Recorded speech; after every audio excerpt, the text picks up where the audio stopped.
Vamos ler a palavra? Diz assim o texto: E pondo-se a caminho, correu para ele um homem, o qual se ajoelhou diante dele, e lhe perguntou: Bom mestre, que farei para herdar a vida eterna? E Jesus lhe disse: Por que me chamas bom? Ninguém é bom senão um, que é Deus. Tu sabes os mandamentos: não adulterarás, não matarás, não furtarás, não dirás falso testemunho, não defraudarás alguém, honra a teu pai e a tua mãe. Ele, porém, respondendo, lhe disse: Mestre, tudo isso guardei desde a minha mocidade. E Jesus, olhando para ele, o amou e lhe disse: Falta-te uma coisa. Vai e vende tudo quanto tens, e dá-os aos pobres, e terás um tesouro no céu. E vem e segue-me. Mas ele, contrariado com essa palavra, retirou-se triste, porque possuía muitas propriedades. Amém? Até aí. Vamos orar? Pai, nós louvamos o teu santo nome, Pai. Te agradecemos por podermos estar aqui mais uma noite reunidos em teu nome, Pai. Celebramos a ti por cada pessoa presente, por aqueles que nos acompanham também pelas redes sociais. Celebramos a ti pela tua santa palavra. Espírito Santo, fica à vontade para ministrar aos nossos corações e falar aquilo que você deseja falar. Eu repreendo nessa noite toda e qualquer distração que queira roubar cada um de nós em relação a tudo aquilo que você tem a ministrar nas nossas vidas. É em nome de Jesus que eu oro a ti e louvo a ti, para a honra e glória do teu santo nome. Amém, amados. Essa passagem, essa história desse jovem, a gente vai encontrar em mais dois evangelhos, né, de Lucas e de Mateus também. Só de João não relata essa história que nós acabamos de ler. Mas eu desejei trazer essa passagem nesse evangelho de Marcos, porque tem um detalhe aqui que me chamou a atenção, sempre me chamou a atenção.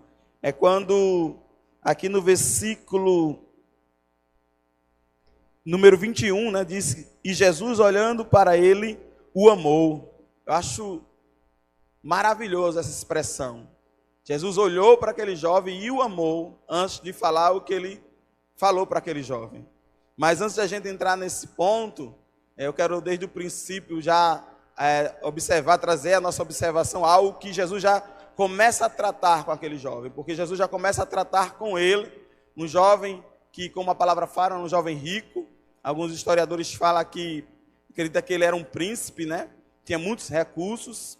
Então ele chega para o Senhor Jesus e ele já vai abordando Jesus dizendo o seguinte: bom mestre, chamando Jesus de bom. E Jesus já começa a tratar ele daí. E a coisa interessante que eu percebo aqui é o seguinte, amados, que o evangelho é o poder de Deus para mudar, para transformar a vida das pessoas, as nossas vidas. E esse é o maior de todos os benefícios do evangelho, o grande benefício do evangelho. O evangelho, o maior benefício dele não é te dar uma casa nova, um carro novo, não é sarar tuas feridas, restaurar. Deus tem o poder de fazer essas coisas, e Ele faz, amém? Ele levou sobre si todas as nossas dores e enfermidades, pelas suas pisaduras nós somos sarados, e o castigo que nos traz a paz estava sobre Ele. Então o Evangelho é poderoso para nos ajudar a crescer, a avançar, a mudar de vida, enfim, de muitas pessoas que se chegam ao Senhor por uma necessidade, e Ele atende, porque na verdade a maioria das pessoas que se achegam ao Senhor é com a necessidade. Uma necessidade que leva as pessoas a se achegar ao Senhor. Você vai ver nos relatos das Escrituras Sagradas, durante o ministério de Jesus, que a maioria das pessoas que se achegavam a Ele é realmente uma necessidade. Um homem cego que chegou querendo a sua cura, os leprosos querendo ser limpos, e por aí vai. A maioria querendo alcançar algo. Se a gente olhar para a nossa vida pessoal também, eu falo de mim mesmo, eu lembro que quando eu aceitei Jesus aqui nessa igreja, né, minha vida estava bagunçada, né? Envolvido com bebida, com drogas, enfim, meu casamento, minha família desolada, e eu tentando de mim mesmo vencer, abandonar, e não conseguia, não alcançava esse objetivo de vida, né? Não conseguia essa mudança com as minhas próprias forças, com o meu próprio empenho. Então eu lembro-me que um dia meu irmão me fez um convite para vir à igreja, e nesse mesmo dia eu me encontrava numa casa com alguns amigos ali, bebendo, eu e mais 14 homens dentro de uma casa, trancados, bebendo, fumando, enfim. E minha esposa nesse dia chega, bate na porta, os amigos me chamam, ó, tua esposa está aí, ela com o nosso filho nos braços, uma criança que estava com 1 ano de idade, meu filho Diogo, hoje tem 21 anos, e ela chorando, me chamando para ir para casa, eu não vou, vá-se embora, vai, e ela foi chorando, e foi naquele momento que deu aquele estalo, né? O que eu estou fazendo na minha vida? Eu aqui, esse mó de homem aqui, esse cacho de homem aqui, minha esposa aí com meu filho, e eu aqui fazendo o que da minha vida? Foi quando na hora eu lembrei do convite. Aí eu disse, o que eu vou fazer agora? Soltei o cigarro, soltei a bebida e disse, eu vou embora.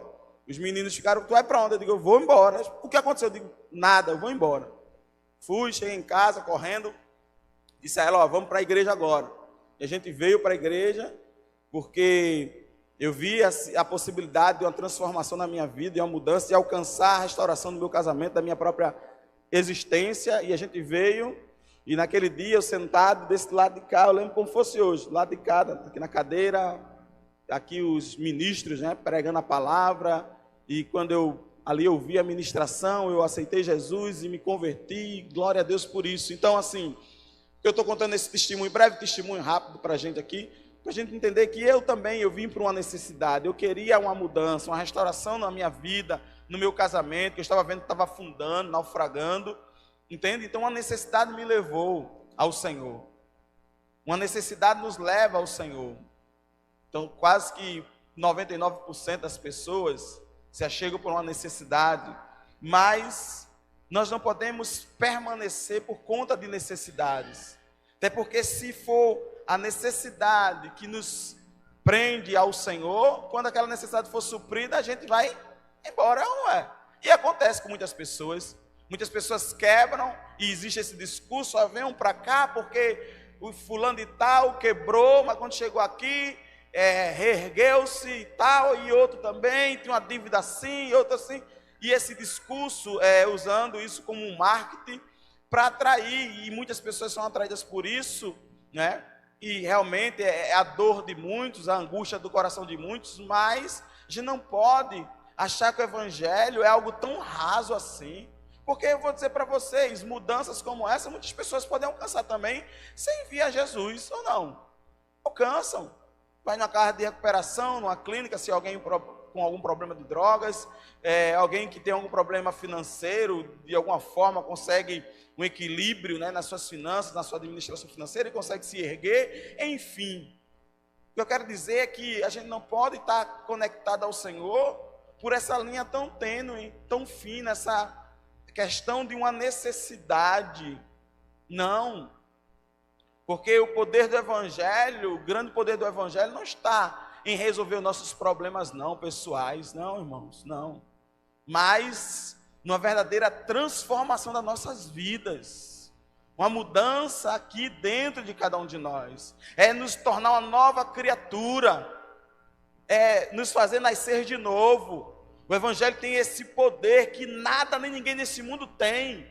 Isso sim é o grande diferencial do Evangelho, do poder de Deus, nos tornar uma nova criatura, nos tornar filhos de Deus. Esse poder nada nesse mundo tem. Dinheiro, posição, não status sociais, ninguém tem esse poder a não ser o Senhor nosso Deus, a não ser Jesus, a não ser o sangue vertido na cruz. Tem um poder de realmente transformar a nossa vida. E esse é o grande benefício. Esse é o grande benefício. Então assim, Jesus ele já começou a tratar aquele jovem, quando ele chegou, bom mestre. Jesus sabia que aquele discurso, na verdade, era de alguém que se achava bom. Não era realmente porque ele estava enxergando Jesus como alguém bom, mas porque ele se achava assim. Você percebe na fala dele, você percebe no que é dito. Tanto que Jesus diz logo, bom, por que me chamas de bom? Bom só há um, olha o que Jesus diz, só um. É como se Jesus estivesse dizendo nas entrelinhas, você não é bom não, amigão, como você está pensando que é não. Só um, Deus Pai, Ele sim. Jesus começa a tratar. O Evangelho, ele vai tratar comigo e com você. Ele vai realmente tirar aquilo que precisa ser tirado de nós. Ele vai começar a abordar nas nossas vidas aquilo que pode estar sendo, na verdade, um empecilho, algo que está se colocando entre você e o Pai. E nada pode estar entre você e Deus. Nada pode estar entre você e o Pai. Nada, absolutamente nada. E o que existia entre você e Ele vai querer tirar. A primeira coisa que o Evangelho vai fazer é tirar aquilo ali, para que não haja nenhum empecilho, para que haja total liberdade, conexão e conectividade entre você e o Pai. Jesus veio para isso. Ele nos reconciliou com Deus, através do seu sacrifício na cruz. Então tudo aquilo que estiver entre você e o Senhor, Ele vai tirar e Ele vai tratar. Jesus já observou aqui naquele jovem, começou a tratar ali. E aí você vê a fala do jovem, não. Aí ele pergunta o que fazer para ser salvo, para ter a vida eterna, e Jesus vai dizendo a ele, fala sobre os mandamentos, a ele, como se batesse no peito, né, com essa arrogância. Tudo isso aí eu já observo desde a minha infância, eu já sou o cara, eu já sou bom sim o suficiente, eu já sou merecedor da eternidade. E aí quando Jesus, nesse versículo que citamos aqui, diz a palavra, Jesus olha para ele e o ama. Isso é maravilhoso, irmãos. Isso é amor. Ser corrigido é amor. Receber um não é amor. As pessoas estão pregando o evangelho nos dias atuais, que não se pode mais dizer um não. Não só dentro das igrejas, não só no sentido em relação ao evangelho em si, mas até esse tipo de educação dentro das casas, os pais para com os filhos. É uma geração onde as pessoas não podem dizer um não. Não pode corrigir, não pode disciplinar, não pode. Não pode, isso não é amor. Não pode dizer a verdade. Claro que a verdade é em amor, não de qualquer forma, né? A verdade dita sem amor é maldade para com a pessoa. Mas com amor, mas o que se diz hoje, o que se prega hoje, o que se ensina hoje é que não se pode. Porque na cabeça das pessoas amar é sempre passar a mão. É sempre ser conivente, mas isso é um engano do diabo, amados. Como é que você está vendo alguém caminhando para um precipício e você não pode dizer à pessoa, você está errado? Ficar calado é falta de amor. Quem ama vai avisar, vai alertar, olha, se você continuar nesse caminho, você vai perecer. Como é que se pode amar e ficar em silêncio quando se vê a pessoa caminhando para a morte? Isso é um engano do diabo. Mas diz o texto, ele amou aquele jovem. Exatamente por amar aquele jovem, ele falou aquilo que disse para ele. Porque alguém pode dizer, que palavras tão duras, Jesus mandar vender tudo. Mas a grande questão não era essa. Não é nem necessário realmente ele vender tudo, dar tudo, entregar tudo. Mas Jesus, ele foi profundo para tratar o que realmente precisava ser tratado no coração daquele homem. Porque Deus nunca vai dividir aquilo que é dele com seu ninguém. Não dá para servir a dois senhores. Não, de forma alguma. Tem que se decidir a quem você vai servir. Quem é que vai sentar no trono que se encontra em seu coração? Quem vai sentar nesse trono? Se você decidiu que vai ser Jesus, então que seja Ele, então somente Ele. Porque não há espaço para mais ninguém. Porque com Jesus, com o Senhor, não há jeitinho brasileiro, não há arrumadinho, não há conchavos, não há talvez, é sim ou não. Então Jesus, ele foi tratar, por amar aquele jovem, por nos amar, irmãos, ele vai nos tratar, porque ele sabe que a coisa mais importante é termos uma vida transformada, de verdade, intimamente, profundamente, é tirar os enganos, é derrubar os ídolos que possam existir dentro de nós, porque os ídolos, amados, não é apenas uma estátua não, que é feita para as pessoas adorarem, mas existem muitas vezes muitos ídolos dentro de nós. O ídolo da vaidade, da arrogância, da prepotência, da falta de humildade, da desobediência. Quantos ídolos existem e que precisam ser tirados dentro de cada um de nós. E o Senhor, ele vai tratar e tirar por nos amar. Sabe, irmãos, ele sabe que a coisa mais importante e a pessoa mais importante que pode governar nossas vidas e que precisa governar nossas vidas é Ele mesmo. Porque enquanto Ele não for o Senhor da nossa vida, a nossa vida será governada por outro. E esse outro, amados, a Bíblia diz que é você viver no império das trevas. Se não for Jesus que esteja reinando e governando a nossa vida, outro governará. E esse é um imperador mau, cruel e impiedoso, que só quer matar, roubar e destruir.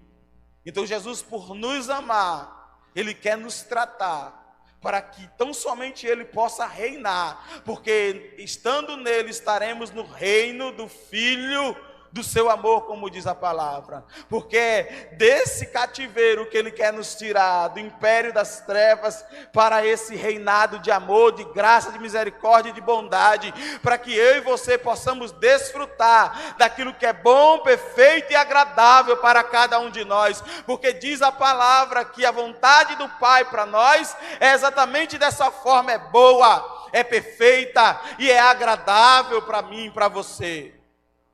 Então foi exatamente amando aquele jovem que Jesus disse para ele: você não é bom? Você não é o tal? Então vamos lá.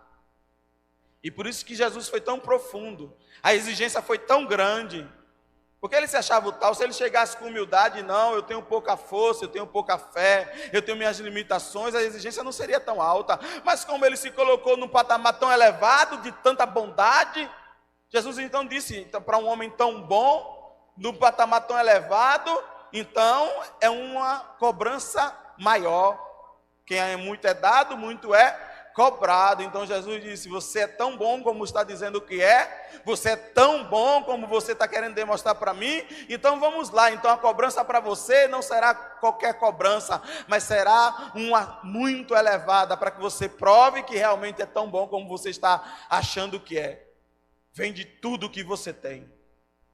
E diz o texto que infelizmente aquele homem baixou a cabeça, se entristeceu com aquilo, porque entendeu que ele não era tão bom quanto ele achava que era, e foi embora. E interessante aí como eu já falei, interessante é que quando aquele homem foi embora, o que Jesus fez? Jesus correu atrás dele: não, calma, peraí, vem cá, calma que a gente dá um jeitinho aqui, não vai embora não. Foi isso que Jesus fez? Não, vem cá, peraí, faz o seguinte, vamos negociar. Não venda tudo não, metade. Foi isso que Jesus fez? Não, irmãos.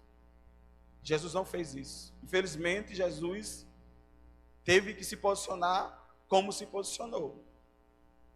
Porque Ele não vai negociar. Ou Ele é Senhor, ou não. Ele não vai negociar o trono que se encontra em nossos corações. Ou a nossa vida é dele ou não é, irmãos. Ou a gente permite que Ele reine absoluto ou não há acordo, amados. É Ele o Senhor. É Ele quem morreu na cruz e ressuscitou por nós. É Ele o Rei dos Reis. É Ele, amados. Ele não negociou. Ele poderia agir dessa forma. Chamar o jovem para um diálogo, uma conversa, um bate-papo, vamos negociar, vamos dar um jeitinho brasileiro, mas não há jeitinho brasileiro. Há coisas no reino que são inegociáveis, e uma dessas é quem reina em nossos corações, irmãos. Quem vai reinar nesse trono, irmãos? De quem realmente será a nossa vida? Não tem como fazer arrumadinhos, nem acordos, nem conchavos. Ele o amou e não negociou. Ele não podia fazer isso, e Ele não vai fazer isso, amados. Porque o Evangelho, ele não vem apenas para suprir uma necessidade, está dentro do pacote, mas o Evangelho, ele vem para transformar a nossa vida por completo, verdadeiramente, intimamente, profundamente. Profundamente uma transformação, porque se você já entregou a sua vida a Jesus, você pertence a Ele, você é filho de Deus, você é servo do Rei dos Reis, e você o representa nessa terra. Então não há conchavos, acordos, não há qualquer outro tipo de diálogo, é sim, sim, não, não, é uma vida transformada, mudada, restaurada. Porque o Evangelho vem para transformar a nossa vida, para que nunca mais voltemos a cair nas ciladas do diabo, nos enganos do diabo, nas presepadas, nos problemas, nas dificuldades. E mesmo assim, se acontecer de cairmos em algum momento, nosso posicionamento será totalmente diferente, irmãos. Por isso que o mais importante é ter uma vida transformada. O mais importante é ter uma vida restaurada, uma vida verdadeiramente convertida ao senhorio de Jesus. Porque quando temos uma vida verdadeiramente transformada, convertida, rendida aos pés dele, amados, nós iremos falar com o apóstolo Paulo. O viver é Cristo e o morrer é lucro. Porque não vivo mais eu, mas Cristo vive em mim. Porque não é acerca de mim, mas é acerca dele. Então o discurso será diferente, o posicionamento será diferente. Iremos falar como Abacuque, ainda que a figueira não floresça, o produto da oliveira minta, e no qual não haja gado, e as ovelhas sejam arrebatadas do aprisco, todavia eu me alegrarei no Senhor, eu exultarei no Deus da minha salvação, porque não é por aquilo que Ele pode me dar, não, mas é por aquilo que Ele já fez por mim, é quem eu hoje sou nele, transformado, salvo, liberto, curado, sarado. É quem eu sou nele hoje, quem me tornei nele hoje, porque o Evangelho cumpriu o seu papel na minha vida. E é isso que o Evangelho quer fazer, na vida de todos nós, de cada um de nós. Essa é a proposta, é se chegar diante dele e ele já começar a tratar. Olha, vamos tirar isso, vamos mudar isso, vem cá, filho, não é mais assim, você é nova criatura, você é meu filho, você não é mais qualquer um, você é príncipe de Deus, princesa de Deus, menina dos meus olhos, as coisas agora são diferentes, venha cá. É como aquele filho pródigo, que se chegou diante do pai, depois de ter feito todas as bobagens, as besteiras que fez, dizendo para o pai que não ia ser mais filho, mas apenas um servo. Mas o pai chegou e acaba com essa conversa, rapaz. É meu filho, vem cá, abraçou. Disse, olha, prepara uma festa, olha, coloca vestes novas, olha, cadê o anel de honra? Coloca de volta no dedo, meu filho estava morto e ressuscitou. Uma mudança, uma transformação. Entenda? Eu não estou dizendo aqui, o pastor está dizendo que eu não vou mais orar a Deus para Deus curar alguém da minha família ou a mim mesmo, eu não vou mais orar a Deus por uma porta de emprego, eu não vou mais orar a Deus por algo que eu estou necessitando. Não é isso que eu estou dizendo, muito pelo contrário, a Bíblia está em diversas passagens falando que devemos realmente orar a Ele, buscar a Ele, e Ele age em nosso favor, e louvado seja o nome do Senhor por isso. Mas o que eu quero dizer é que a gente não pode limitar a nossa busca ao Senhor por conta daquilo que Ele pode nos dar, mas por conta daquilo que verdadeiramente nós podemos nos tornar nele, porque essa é a grande sacada, irmãos, esse é o grande segredo, esse é o que mais importa. É nós nos tornarmos aquilo que Jesus fez para que nós pudéssemos nos tornar filhos de Deus, herdeiros e co-herdeiros com Cristo, sacerdotes reais, povo de propriedade exclusiva dele. Aleluia, aleluia. Ter uma vida verdadeiramente transformada, porque acerca disso não haverá acordos nem conchavos. Não, irmãos, Ele não vai negociar isso com ninguém. É necessário uma mudança, é necessário arrependimento, é necessário abrir mão, para que tão somente Ele possa reinar. O chamado do Evangelho é para quê? Para a morte, irmãos, para a morte, a cruz. Aquele que quer vir após mim, negue-se a si mesmo, tome a sua cruz e siga-me. Siga-me. Negue-se a si mesmo, tome a sua cruz e siga-me. Siga-me. Siga-me.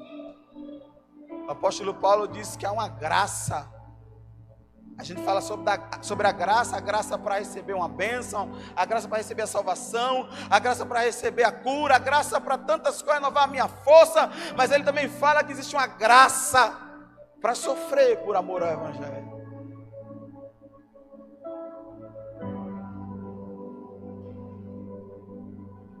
Jesus, ele tratou aquele jovem, porque ele sabia que existia algo no coração dele, que era mortal e precisava ser tirado.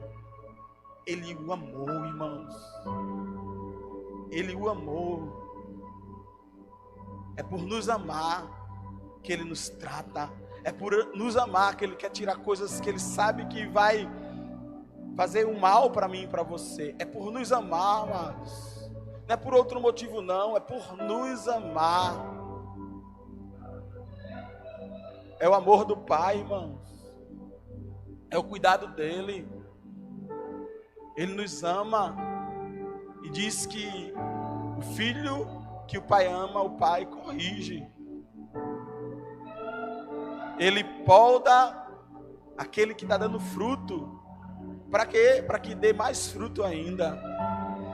Existem duas ferramentas usadas. Uma é a foice e outra é a tesoura. A foice, ela é usada para cortar a árvore que não dá fruto. Em João 15, Jesus vai falando: eu sou a videira verdadeira, aquele que está em mim e dá fruto, o Pai o poda para dar mais fruto ainda, né? Que sem ele nada nós podemos fazer. Ele vai falando sobre esse assunto e ele diz: aquele que não dá fruto é cortado. Existem essas duas ferramentas, a foice para cortar o que não dá fruto, e diz que aquele que é cortado cai e fica no chão, e ali ele seca e é usado apenas como lenha para o fogo. Mas aquele que dá fruto, outra ferramenta é utilizada com ele, a tesoura, para podar, para que ele dê mais fruto. Mais fruto. Duas ferramentas de cortes. Com quais delas você quer ser tratado pelo Pai? Com quais dessas ferramentas você quer ser tratado? Escolha a tesoura. Vai doer também, provoca dor, mas é para você frutificar mais ainda para a glória de Deus, para dar mais fruto ainda para a glória de Deus. É para esse propósito. Não é para lhe matar não, irmão. Não é para lhe matar, mas muito pelo contrário. É para que você floresça mais e mais para a glória de Deus. É para tirar apenas aquilo que precisa ser tirado. Do coração daquele jovem existia algo que era mortal, e Jesus queria tão somente tirar, irmãos. Por isso que a gente fala, aquilo que Deus nos pede, irmãos, não é porque Deus está realmente querendo. Jesus não queria o dinheiro daquele jovem não. Jesus não queria o dinheiro dele não. Jesus queria, sabe o que? O coração. Jesus quer tão somente o teu coração. E do teu coração ele não abre mão. E ele não vai negociar, ele não vai fazer arrumadinho. Ele não vai. Ele quer o teu coração. Ele morreu na cruz pelo teu coração. Ele morreu para salvar você, para resgatar você, para ter você por inteiro. Não foi pela metade não, irmão. Não foi pela metade não. Ele não quer você pela metade. Ele quer você por inteiro, completo. É dele, pertence a ele, só para ele. Então ele não ia negociar, e ele não negocia, não vai negociar. Ele não abre mão de você. Abre mão, vende tudo, abre mão de tudo. Mas Jesus, deixa eu ficar pelo menos com 20%. Não! 10%, não, 5%, não, tudo, porque eu não morri por você para ter só metade de você não, mas é por completo. Você pertence a ele por completo, ou é assim ou não é, ou não vai embora. O jovem foi embora, felizmente o jovem foi embora. Mas não vai embora. Deixa ele tratar você. Deixa ele podar você. Porque ele quer você por completo, mas também não de qualquer jeito, não de qualquer forma. Não vai embora. Fica. Pode estar doendo, pode estar sendo difícil, mas fica. O fim de todas as coisas é melhor do que o início delas. Sempre será.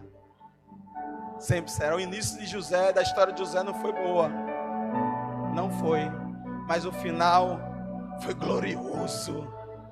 O final foi glorioso. E é assim que ele trabalha. Não quer entender algumas coisas, só adora, só glorifica. Não pergunta, como se diz, o porquê, mas para quê. Porque com certeza tem um para quê. Há um propósito no tudo que está acontecendo, do que você esteja passando. É o Pai tratando, é o Pai operando, agindo, cuidando.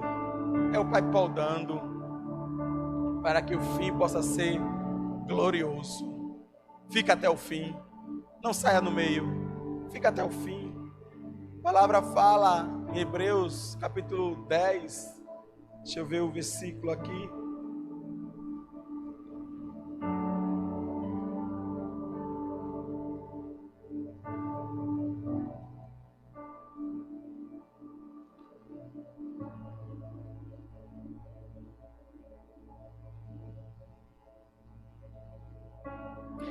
Capítulo 10 e o versículo 38, Hebreus 10, 38 diz: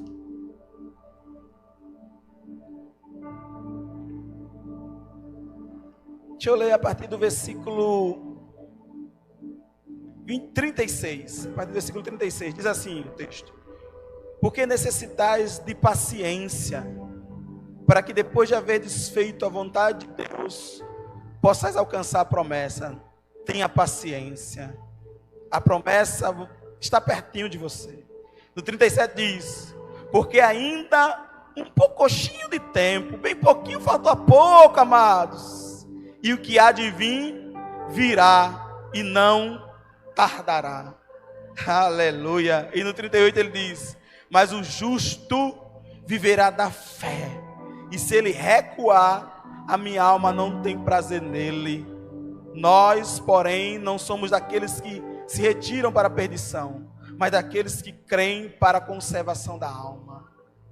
Ele não se alegra se você para no meio do caminho, se você retrocede, mas vai até o fim.